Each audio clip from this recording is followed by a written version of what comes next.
नाश हो जाएगा, यदुवंशियों का नाश हो जाएगा।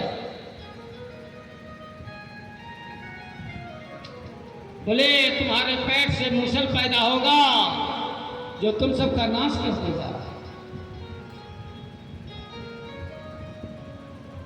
और जैसे सांप का पेट खोल करके देखा तो उसमें मूसल निकला। जिस समय महाभारत के युद्ध में सभी कौरव मारे गए, दुर्योधन का भी मौत हो चुका है, भगवान श्री कृष्ण,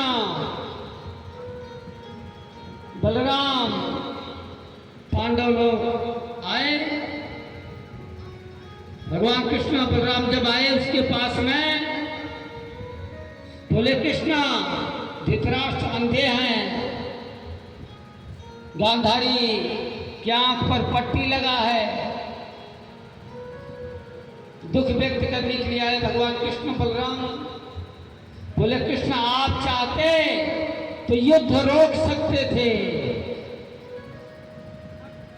आज ये बताओ एक माँ का जब पुत्र मरता है तो कितना दुख होता है बताओ। दुर्योधन खून से लथपथ पड़ा हुआ है, दुर्योधन खून से लथपथ पड़ा हुआ है। बोले कृष्ण आप चाहते तो इस युद्ध को रोक सकते थे, लेकिन आपने रोका नहीं। अगर हमने भगवान गांधारी ने कहा अगर हमने भगवान विष्णु का उपासना सच्चे भाव से किया है तो कृष्णा एक माँ का पुत्र जब मरता है तो एक माँ को कितना दुख होता है। अगर पूछना है तो आपकी माँ देवकी की 6 पुत्र जब मारे गए थे तो उनको कितना दुख हुआ था। तो एक माँ के पीड़ा दुख दर्द अगर समझना हो तो कृष्णा अपनी माँ देवकी से पूछो, आज मेरा सब कुछ बिगड़ गया, सब कुछ उजड़ गया, मेरा पुत्र मर गया, हमको कितना पीड़ा है। मैं तुमको श्राप देती हूँ, आज के 36 साल के बाद तुम्हारा भी नाश हो जाएगा, ऐसा श्राप दिया। और वही संतों ने श्राप दे दिया कि जाओ इसके मुख से, इसके पेट से मूसल निकलेगा, सब यादवों का नाश हो जाएगा, उनका सब साम्राज्य नष्ट हो जाएगा। और उग्रसेन जी से सलाह लिया, विचार किया, उस मूसल का चूरा करा करके सब फिकवा दिया। एक छोटा सा जब कण बच गया उसे समुद्र में फेंकवाया, उसे एक मछली निकल गई। एक व्याघ्र ने उस मछली को चीरा तो उसके पेट में एक कण निकला और उसको उसने अपने बाण के नोक में लगा लिया। उस व्याघ्र ने अपने बाण के नोक में लगा लिया, वही भगवान के लिए प्राणघातक हुआ। एक बार नारद जी घूमते घूमते वसुदेव जी के यहाँ आए, बोले दुर्लभम मानुषो देहो देही नाम क्षण भंगुरः, ये बोले मनुष्य भी दुर्लभ है। वसुदेव जी से नारद जी ने कहा, बोले मनुष्य भी दुर्लभ है, ये मनुष्य भी दुर्लभ है, इस शरीर से परमात्मा को ही प्राप्त करना चाहिए। समझाया राम को। नारद जी ने कहा, सुखदेव भगवान ने परीक्षित से कहा यही बात विदुर जी तो मैत्रेय ऋषि सुना रहे हैं। बोले एक बार राजा निम्न के यज्ञ में न योगेश्वर पधारे थे। बोले उनके यज्ञ में आए थे सभी ऋषि महात्मा, मैं तुम्हें राजा जनक और 9 योगेश्वरों का संवाद सुनाता हूं और इसको श्रवण करके आपका कल्याण होगा। बोले मेरा मंगल कल्याण ही हो जाए। बोले बस 9 योगेश्वरों का संवाद सुनाया।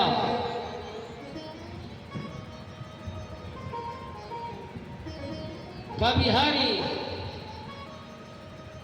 अंतरिक्ष प्रबुद्ध पिपलायन आयुर्वेद ध्रुमेल चमत्कार भाजन 9 योगेश्वरों का संवाद सुनाया। बड़े भाव से ये प्रसंग सुनाया। बोले परमात्मा का भजन, बोले कायेन वाचा मन से इंद्रियैर्वा बुद्ध्यात्मनावांश तस्य भावात् करोमि यदि यत् सकलं परस्मै नारायणायेति समर्पयामि। बोले मनुष्य को मन वचन और कर्म से ही समर्पित होकर के भगवान का भजन करना चाहिए। एक परमात्मा का ही भजन करना चाहिए, एक ईश्वर का ही भजन करना चाहिए। तो दूसरे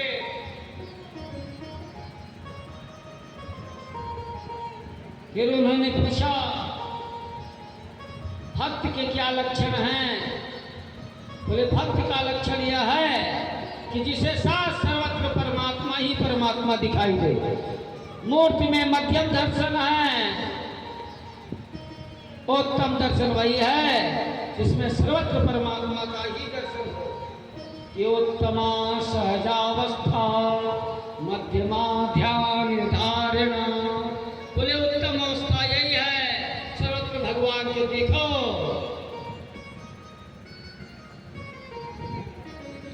सब जगह ईश्वर ही ईश्वर दिखाई दे, ये भगवान का श्रेष्ठ दर्शन है।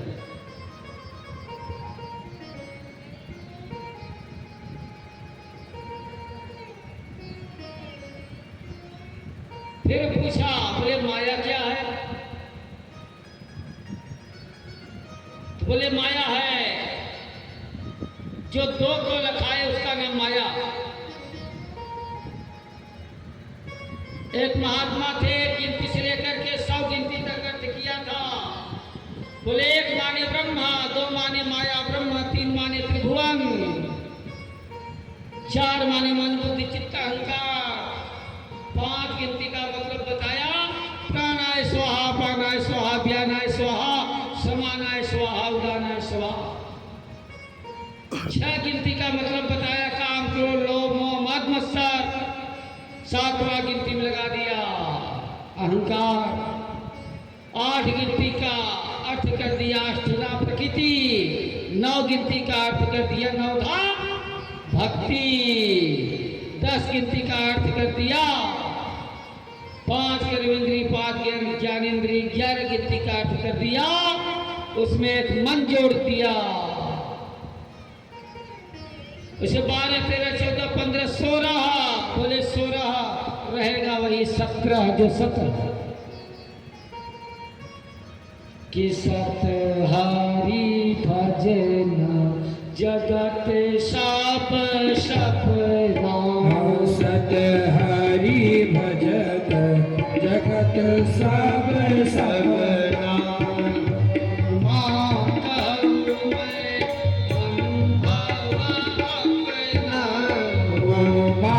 कहव माया दुभावया मना।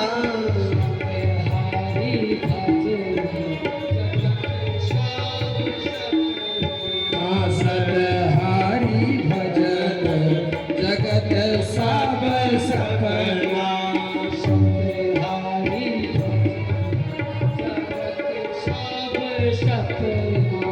सतहरि भजन जगत सब सपना। ये कर्म योग क्या है। बोले कर्म कर्म विकर्म से उपराम होकर के जो अपने आत्म तत्व में स्थित हो जाए तो सभी कर्म से उपराम हो जाता है। भगवान कहते हैं कर्म नेवाधिकार अस्ति मा फलेषु कदाचन। बोले अर्जुन कर्म करने में तुम्हारा अधिकार है, फल में नहीं।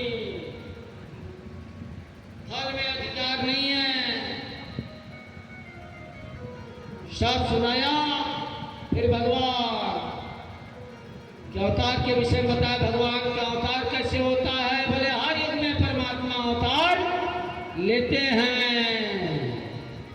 भगवान की कथा अनंत है कि अनंत है, भगवान अनंत है, भगवान की कथा अनंत है।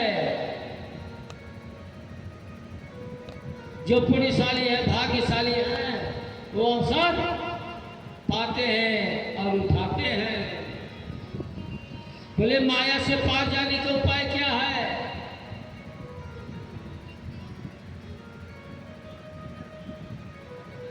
बोले बस भजन करो, गुरु कृपा से ये जीव संसार रूपी भवसागर से पार हो जाता है। बोले जिसे भवसागर से पार जाना है उसे सत्य ब्रह्म पर ब्रह्म का जो निष्णात हो कि सज्ञानार्थम गुरुमेवाभिगच्छे समित्पाणि सौक्ष्म्यं ब्रह्मनिष्ठम, जो तत्वदर्शी महान पुरुषों के सानिध्य में बैठ करके भजन करे, जो गुरु कृपा का आश्रय ले, वो संसार के माया से वो पार हो जाता है।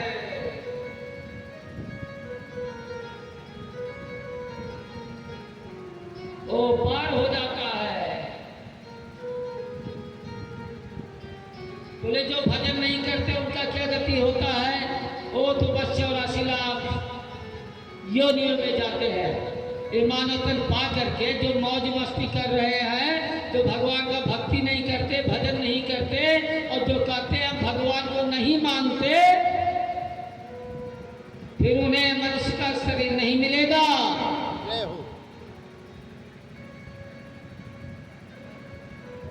किया कर 4 लाख 84, किया कर 4 लाख 84,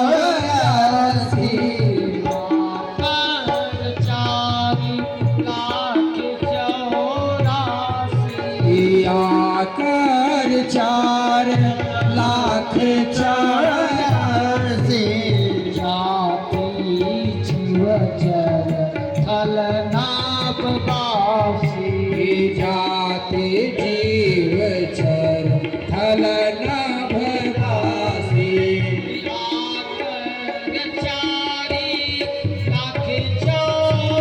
वासी, आकर 4 लाख 84, जाति जीव चर थल नाभ वासी, जाति जीव चर थल नाभ वासी। हे भगवान की सृष्टि विधि प्रपंच गुण अवगुण साना, एक गुण और अवगुणों से भगवान की सृष्टि बना हुआ है।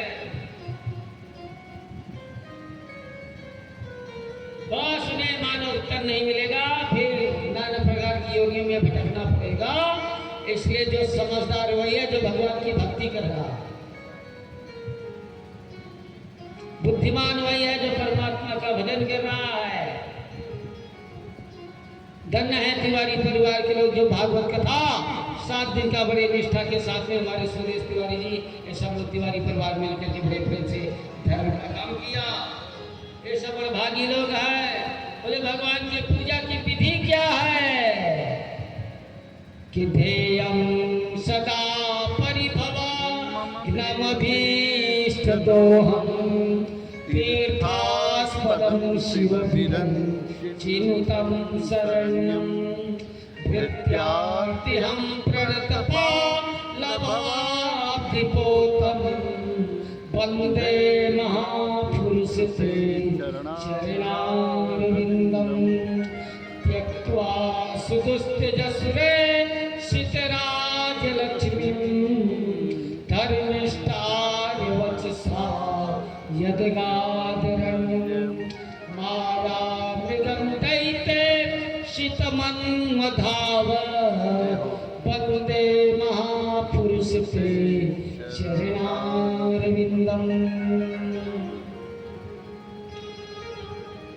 सत्ययुग त्रेता द्वापर और कली हरि कलयुग में परमात्मा अनेक वन के रूप में भगवान आते हैं। बोले भारतवर्ष की प्रजा धन्य है, ये हिंदुस्तान के लोग, भारतवर्ष के लोग धन्य हैं, जहाँ पर गंगा यमुना सरस्वती का त्रिवेणी संगम है, जहाँ पर धर्म कर्म यज्ञ पूजा पाठ हो रहा है। कलयुग के सब प्रजा धन्य हैं जो भगवान की भक्ति में लगे हुए हैं।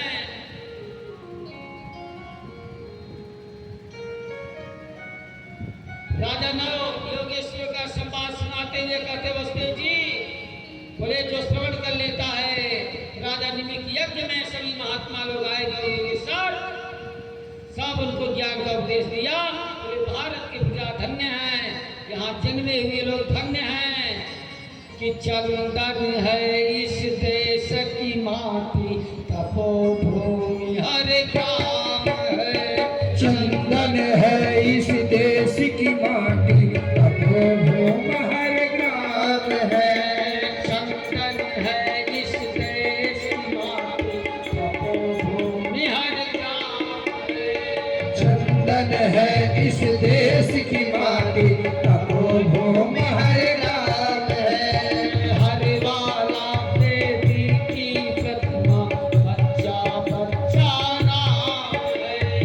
हर बाला देवी की प्रतिमा, बच्चा बच्चा राम है।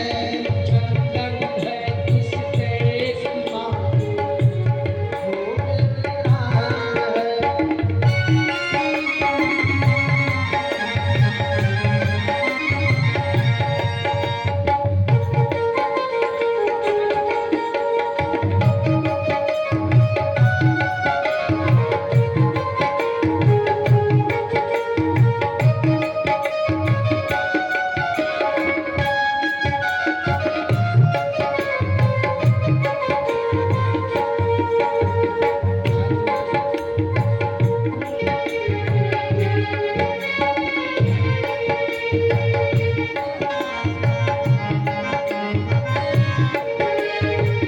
शरीर मंदिर सा पावन, हर मानव उपकारी है। हर शरीर चंदन सा पावन, हर मानव उपकारी है। हर शरीर मंदिर सा पावन, हर मानव उपकारी है। हर शरीर मंदिर सा पावन, हर मानव उपकारी है। जहाँ सिंह बन गए खिलौने, भाग्य जहाँ माँ प्यारी है। जहाँ सिंह बन गए खिलौने, भाग्य जहाँ माँ प्यारी है। जहाँ सवेरा शंख बजाता, जहाँ सवेरा शंख बजाता, लोरी गाती शाम है। है इस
सभी देवता लोग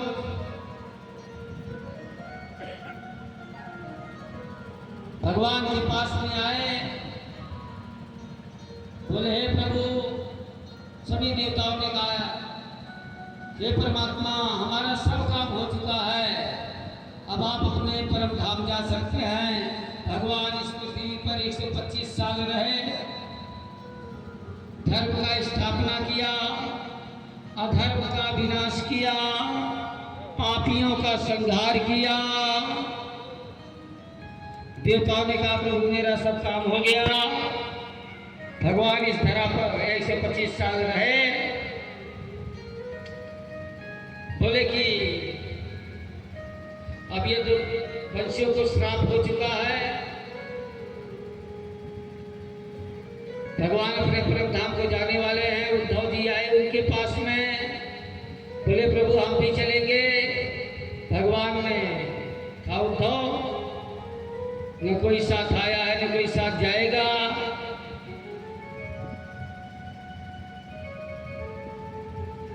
बोले प्रभु हमें तत्व ज्ञान का उपदेश करिए। आपका जो सनातन ज्ञान है, अविनाशी ज्ञान है, उसका आप उपदेश आप दे दीजिए। बोले इस विषय में हम आपको, हमारे पूर्वज यदु ने 24 गुरु बनाए थे। पृथ्वी वायु आकाश मापोग्निश्चंद्रमा रवि कपोतो अद्गर सिंधु मधुरो मधुकृत्य मधुरा हरिलो मीनो पिंगलो कुक्रोर्भका। और 24 गुरु हैं। हमारे गुरु दत्तात्रेय ने उनसे सबसे ज्ञान प्राप्त किया है। पृथ्वी से, इस धरा से क्षमा की शिक्षा लिया है। दत्तात्रेय उनके 24 गुरु हैं। बोले शिक्षा गुरु अनेक होते हैं, पर दीक्षा गुरु एक होता है, जिसने पाली में, दूसरी में, पांचवी में आपको पढ़ाया, वो भी आपका गुरु है। जो आत्मा ब्रह्म का अनुभूति कराए, वो भी आपका गुरु है। राम जी के कुल गुरु वशिष्ठ थे, लेकिन विश्वामित्र जी उनके मोक्ष गुरु थे।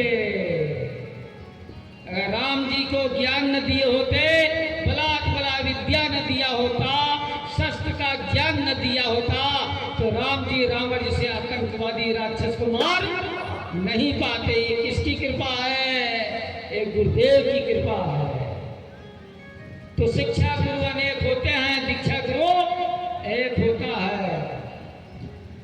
गुरु वह है जो आत्मा और ब्रह्म का अनुभूति कराए।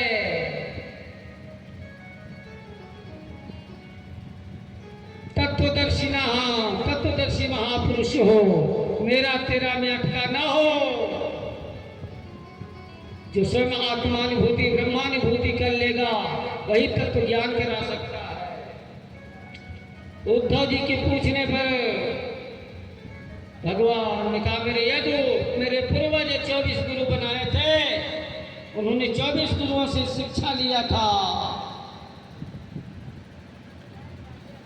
बोले 24 गुरु कौन कौन? बोले पृथ्वी से क्षमा का शिक्षा लिया था। पृथ्वी क्षमाशील है, आपको भी क्षमाशील होना चाहिए।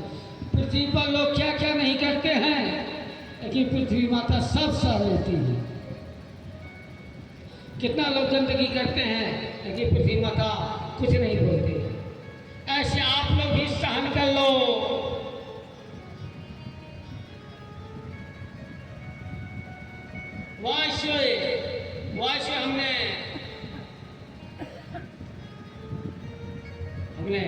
वाष्य हमने सीखा है, सहज रहना, संतोष सीखा है। आकाश जैसे व्यापक है, ऐसे ही आत्मा व्यापक तत्व है। जल से हमने शीतलता प्राप्त किया है कि ऐसी वाणी बोलिए मन का आपा खोए और उनको शीतल करे आप शीतल होए।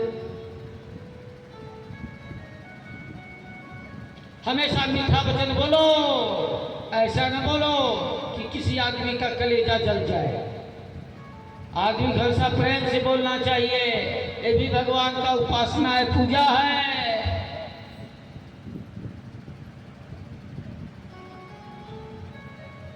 जल से हमने शीतलता का शिक्षा लिया है, अग्नि से पवित्रता का, चंद्र से हमने समता का शिक्षा लिया है। तो जीवन में व्यक्ति को हमेशा अच्छे काम, परमात्मा का काम, ईश्वर का काम करना चाहिए। सूर्य से हमने परोपकार का शिक्षा लिया है, कबूतर से अनासक्त रहने की शिक्षा लिया है,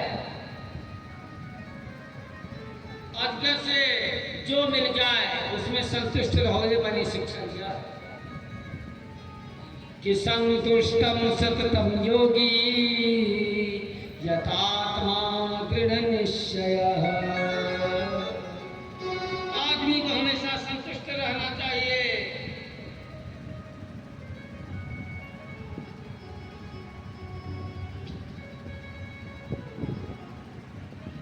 ऐसे ही हमने अनेक गुरुओं से शिक्षा लिया है, हमने अनेक गुरुओं से शिक्षा लिया है। पिंगला से मैंने शिक्षा लिया है, पिंगला धन के लिए, पर उसके लिए रात भर जागती रही। जब वो संपूर्ण आशाओं का त्याग कर दिया, आशा परमम दुखम नैराश्यम परमम सुखम, जो संपूर्ण आशाओं का त्याग कर देता है वो सुख से तब सो सकी गढ़िया।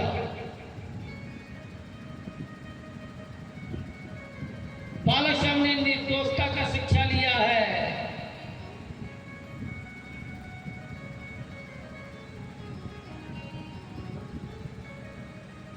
ऐसे ही हमारे 24 गुरु हैं।